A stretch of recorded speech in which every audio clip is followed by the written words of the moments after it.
सरकारी गुंडई चल रही है, वही कहूँगा सरकारी गुंडागर्दी चल रही है। हमारे यहाँ कहावत है ना भोजपुरी में, जबरा मारे रोवे न दे। काशी में कारगर यहाँ पे नहीं हो सकती क्योंकि पुराना शहर है, ये कारगर नहीं हो सकती। सरकारी दुर्व्यवस्था पर आस्था भारी पड़ गई। 364 दिन कहीं भी रहेंगे पर महाशिवरात्रि को काशी में रहेंगे ही रहेंगे, बाबा का दर्शन करेंगे ही करेंगे। चाहे 4 घंटा लाइन लगाना पड़ेगा, 4 घंटा लाइन लगाना पड़ेगा। मोदी जी यहाँ के सांसद प्रधानमंत्री के रहते ये नई परंपरा शुरू होने जा रही थी। बनारस के लोगों के लिए जो कहेंगे का रजा का हालचाल हो, तब काशी का भला होगा। जब काशी में अब खड़ा कर दोगे केम छो, मजा मा नहीं कभी आए।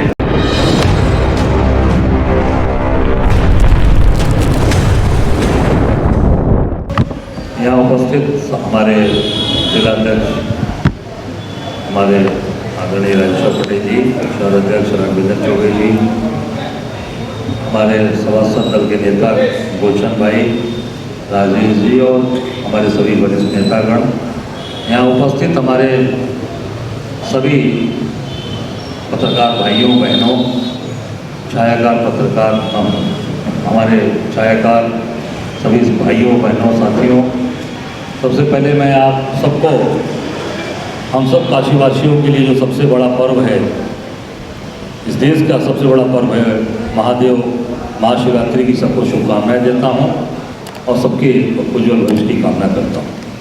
हम सब लोग आज एक बहुत ही कुछ महत्वपूर्ण विषय हैं जो काशी के हैं और काशी के बाहर के हैं, उस संदर्भ में आपसे वार्ता करने के लिए हम आप अपने बीच में आप सभी लोगों को बुलाए हैं। जैसा आपने देखा है कि शहर में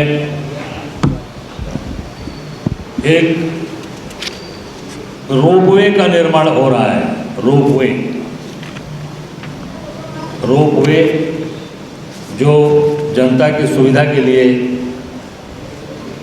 बनाया जा रहा है। मोदी जी का ड्रीम प्रोजेक्ट है ये, ड्रीम सपने का वाला प्रोजेक्ट है। उसको ये अभी तक वो कंप्लीट नहीं हो पाया। कंप्लीट क्यों नहीं हो पाया? कि कोई कार्य योजना है ही नहीं।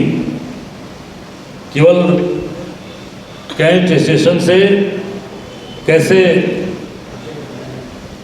बाबा के दरबार तक जो दर्शनार्थी आएंगे उनको सुविधा के लिए ये रोप वे बनाया जा रहा है। जो नीचे नहीं आएंगे सीधे ऊपर जाकर बैठेंगे और सीधे ऊपर से जाके बाबा का दर्शन करके फिर वहाँ से वापस आ जाएंगे। आप देख सकते हैं बिना किसी कार्य योजना के बनाने का परिणाम कि माननीय सर्वोच्च न्यायालय ने उस योजना पर स्टे लगा दिया है। स्टे इसलिए दिया माननीय सर्वोच्च न्यायालय ने कि बिना अधिग्रहण किए जबरदस्ती किसी की जगह को, जमीन को, मकान को लिया जा रहा है जल्दबाजी में। जैसे तुरंत निर्णय लिया, फटाफट तुरंत उसको कि कैसे हम उसको तुरंत वहाँ पर सबका बुलडोजर भेज दिया। आपने देखा गदौलिया का हाल, दोनों तरफ का बुलडोजर भेजकर जबरदस्ती उसको वहाँ पर अधिग्रहण दिखा दिया गया। न उसको उनको नोटिस दी गई, न उनसे कोई वार्ता की गई केवल। और उसके बाद कहा कि कागज पत्र लेकर आइएगा।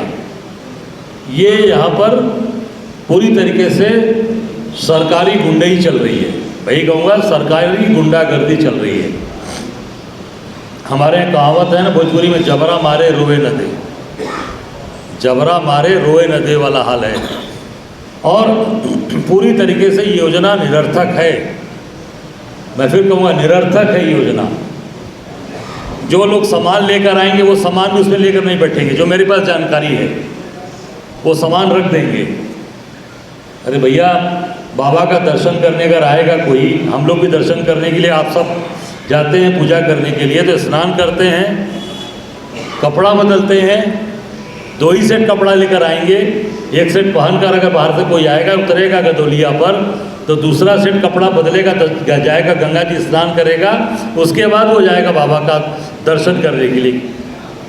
तो कपड़े लेकर नहीं आएगा, सामान लेकर नहीं आएगा, तो कैसे उसकी दर्शन उसके पूरे होंगे, कैसे वो मंगल कामना करेगा? सामान नहीं ले जा सकते, इसका मतलब निरर्थक है।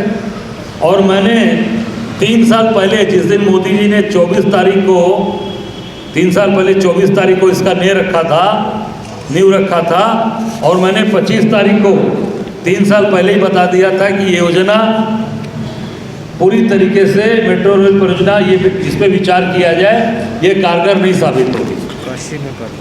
काशी में कारगर यहाँ पे नहीं हो सकती, क्योंकि पुराना शहर है, ये कारगर नहीं हो सकती। हमने कहा था कि मेट्रो पर विचार करिए, मेट्रो लाइए, बाबतपुर एयरपोर्ट से आप बनारस शहर को BHU बार जोड़ दीजिए, कैंट स्टेशन से लेके DFW से लेके बड़वाड़ी स्टेशन से लेके BHU तक जोड़ दीजिए, इधर रोहनिया, राजा तालाब सब जुड़ जाएगा बार।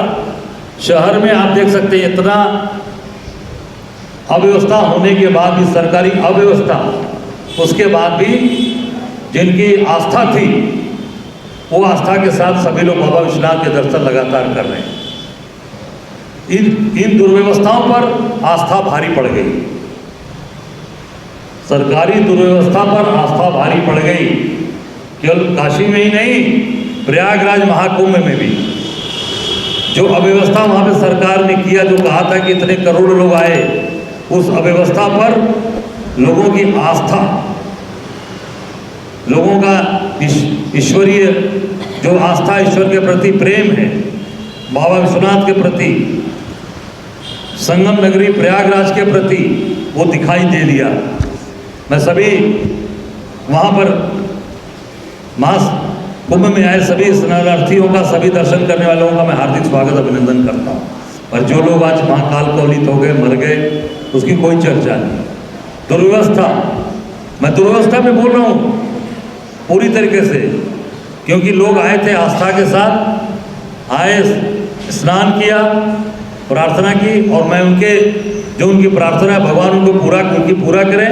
पर सरकार ने सब कुछ भगवान के भरोसे छोड़ दिया था कि भैया आओ जाओ, नहा के निकल जाओ, हमारी व्यवस्था केवल दिखावटी है और केवल VVIPs के लिए, ये VVIPs के लिए सारी हेलीकॉप्टर की व्यवस्था, सारे घाट पे स्नान करने की व्यवस्था, सारी व्यवस्था कर रखी थी। और उसी VVIP व्यवस्था के नाते पूरे तरीके से ये महाकुंभ में दुर्व्यवस्था पैदा हुई, जिसके कारण, क्योंकि पूरी सरकार का जो ध्यान था, जो पूरी निगाहें थी, वो केवल VIP में, पूरे VIP में को स्नान कराने में, उसको लाने ले जाने छोड़ने में, कैसे हेलीकॉप्टर जहाज की व्यवस्था करें, उस पर लगी थी। इस नाते इस महाकुंभ में पूरी तरीके से अव्यवस्था पैदा हुई। आप देख सकते हैं जो अभी एक सबसे बनारस की सबसे महत्वपूर्ण चीज़ है, हमारे सबसे बड़ा धर्म काशी के लिए, सबसे पूरे देश के लिए, पर हमारे लिए महाशिवरात्रि से बड़ा कोई पर्व नहीं होता काशीवासियों के लिए। हम सब लोग भी 364 दिन कहीं भी रहेंगे, पर महाशिवरात्रि को काशी में रहेंगे ही रहेंगे, काशी नहीं छोड़ सकते। बाबा का दर्शन करेंगे ही करेंगे, चाहे 4 घंटा लाइन लगाना पड़ेगा, 4 घंटा लाइन लगाना पड़ेगा, जाके दर्शन करेंगे। किया मैंने। और शिव बारात निकलनी है जिस दिन बाबा विश्वनाथ माता पार्वती का विवाह है, महाशिवरात्रि को, उस दिन बारात नहीं निकलेगी। बारात जब विवाह हो जाएगा तो बारात उसके बाद निकाली जाएगी। ये नई परंपरा मोदी जी के यहाँ रहते, मोदी जी यहाँ के सांसद प्रधानमंत्री के रहते, ये नई परंपरा शुरू होने जा रही थी। तो मैं धन्यवाद देना चाहूँगा काशी के लोगों को, अपने सभी काशीवासी महान काशी के लोगों को, अपने साथियों को, जिन्होंने डट कर उसका विरोध किया, और विरोध का नतीजा हुआ कि पूरी सरकार को बैकफुट पे आना पड़ा, और इनके एक मंत्री को बयान जारी करना पड़ा कि नहीं, हम महाशिवरात्रि को ही शिव बारात निकालेंगे, भले छोटे में निकालेंगे, छोटे में पर निकालेंगे। तो ये पहले क्यों नहीं सोचे थे भाई? पहले क्यों नहीं सोचे थे कि छोटे में ही निकालेंगे? काफ़ी भीड़ आई है महाकुंभ से, तो इसको हम छोटे में करेंगे। पहले भी तो कर सकते थे, जब काशी के लोगों का, हम सब लोगों का दबाव बना आप सब लोगों के माध्यम से, तब उनको आना पड़ा कि नहीं, ये तो शहर में हमारा बहुत ही हमारे खिलाफ लोग बहुत ही ज़बरदस्त आक्रोश पैदा हो गया है, उसको कैसे ठंडा करेंगे, तो पहले ही आकर बोलना पड़ा कि नहीं 26 को निकलेगी। ये किस तरीके के लोग हैं, आप सोच सकते हैं कि हमारी लगातार हमारी प्रथा चली आ रही है, जो इस काशी के लोगों का जो एक सोच है कि हम उस पर काम करते, ये लगातार उसको ध्वस्त करते जा रहे हैं। जब दबाव बनाइए, संपूर्णानंद स्टेडियम का नाम बदलवा दिया। जब दबाव बना तो मंत्री जी खुद खड़े होकर लिखवाना नाम शुरू कर दिया। देखा होगा आप लोगों ने, मंत्री जी खड़े होकर नाम लिखवा रहे थे। एक अभी देखा अपने गाजीपुर में, शहीद वीर अब्दुल हमीद, परम वीर बल चक्र विजेता, उनका नाम समाप्त कर दिया गया स्कूल से, जिस स्कूल में पढ़े थे। जब दबाव बना तो वहाँ भी खंड विकास अधिकारी, खंड शिक्षा अधिकारी ABSA और BDO ब्लॉक डेवलपमेंट ऑफिसर खड़े होकर नाम लिखवाए। वहाँ पर भी वीर अब्दुल हमीद का नाम 2 जगह से हटाया गया था, पूरे स्कूल में चारों तरफ लिखवा डाले। क्यों? अरे भाई, जिसने अपने देश के लिए अपनी जान की कुर्बानी दी, पेटिंग टैंक को उड़ाया पाकिस्तान के, उनका नाम हटा दोगे? संपूर्णानंद जी का नाम हटा दोगे या मिटा दोगे? कहाँ से मिटाओगे? ये हाल है। एक शहीद हुए इनके दरोगा अंजनी राय, मैं गया जब उनके दरवाजे पर, तो फिर उसके बाद वहाँ का गाजीपुर का SP गया और वहाँ के प्रभारी मंत्री जो थे ये बनारस वाले, तब उनके घर गए। तब इनको चेतना आई कि नहीं भाई, एक हमारा बहादुर फोर्स का आदमी, पुलिस का आदमी, वो शहीद हो गया भगदड़ में। तब उसके बाद उसके आ गए। मुझे लगता है कि आज योगी जी सबको सम्मानित कर रहे हैं। आज कुंभ में जिन लोगों ने काम किया, मैं समझता हूँ कि आज अंजनी राय के पत्नी को भी, मेरी मांग है कि अंजनी राय जो दरोगा शहीद हुए, उनकी पत्नी का भी सम्मान मुख्यमंत्री जी को करना चाहिए। अगर नहीं करते हैं तो निश्चित तौर से उस परिवार का, इस पूरे पुलिस प्रशासन का, पूरे एडमिनिस्ट्रेशन का अपमान है। मेरा ये सीधा आरोप है कि केवल और केवल झूठी बातें से नहीं, जो व्यक्ति अपनी नौकरी के दौरान शहीद हुआ अंजनी राय, उसकी पत्नी का भी सम्मान करिए, शहीद का दर्जा दीजिए। नहीं तो ये पूरे पुलिस प्रशासन, जिस प्रशासन ने अपने जान पर बाजी लगाकर दिन रात जनता की सेवा करने के लिए अपना घर परिवार त्याग कर महाकुंभ में सेवा की, बाबा विश्वनाथ के दरबार में सेवा की, ये उनका अपमान है। मैं निश्चित तौर से आज शहर के अंदर स्थिति आप देखिए, काशी के अंदर बुला तो लिया सबको आपने, शहर में जैसे लगा कि कर्फ्यू लग गया। पूरे घर पक्के महल के लोग घरों के अंदर कैद हुए पड़े, आज भी पड़े हुए हैं। सारा धंधा व्यापार काम खत्म। स्कूल कॉलेज आपने बंद कर दिया, एग्ज़ाम की दिक्कतें हो रही हैं। हम सब के बच्चे परेशान हो रखे हैं। कहाँ जाएंगे वो? बस का भाड़ा स्कूल वाले ले ही रहे हैं, फीस ले ही रहे हैं, उसमें तो कमी आई नहीं। बस चली नहीं, बस का भाड़ा दिया जा रहा है, फीस हुई नहीं, फीस ली जा रही है। ये क्या है? ये पूरी तरीके से अव्यवस्था है। ये सरकार केवल और केवल गरीबों का, आम आदमी को खून चूसने के लिए काम कर रही है।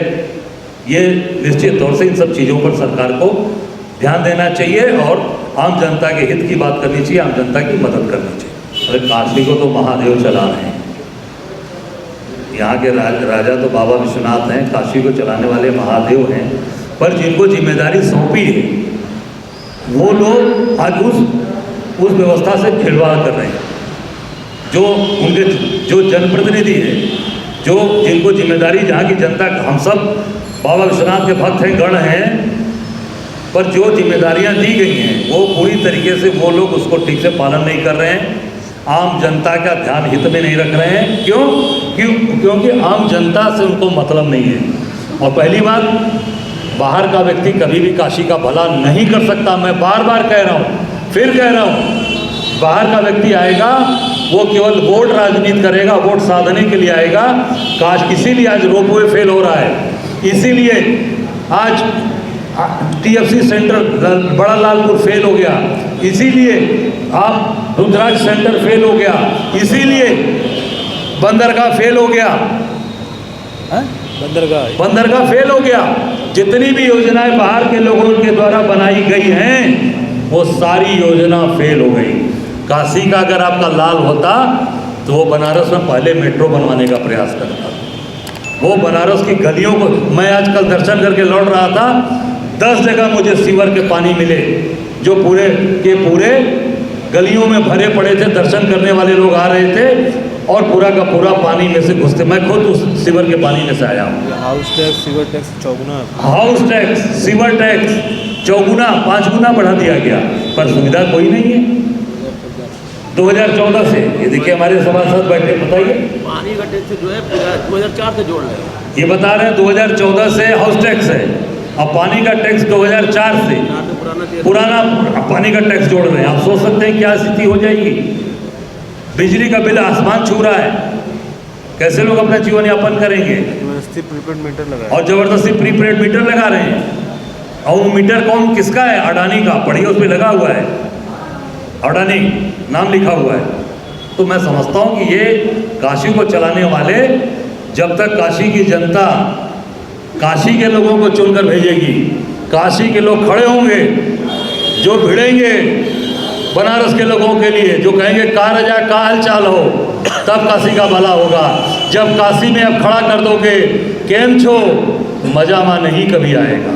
इसलिए काशी को काशी रहने दिया जाए। देखिए मैं इतना ही कहना चाहूँगा, ये देश सबका है। देश ये योगी जी के कहने से देश नहीं चलेगा। ये देश बाबा भीमराव अम्बेडकर ने जो संविधान बनाया है उस संविधान से देश चल रहा है, और बाबा भीमराव अम्बेडकर के संविधान से देश चल रहा है, चलता रहेगा। ये देश राम का भी है, रहीम का भी है, ये गुरु नानक देव जी का भी है, ये ईसा मसीह का भी है, ये जैन समाज का भी है, बौद्ध का भी है, सबका समाज, सभी लोगों का ये देश है। यहाँ ये गंगा के जल से बाबा विश्वनाथ का अभिषेक करते हैं, यही गंगा जल से मुसलमान अपना वजू भी करता है। इस देश के अंदर योगी की बात नहीं चलेगी। यहाँ इस देश के अंदर सबकी मान्यता है, सब लोग यहाँ देश के वासी हैं।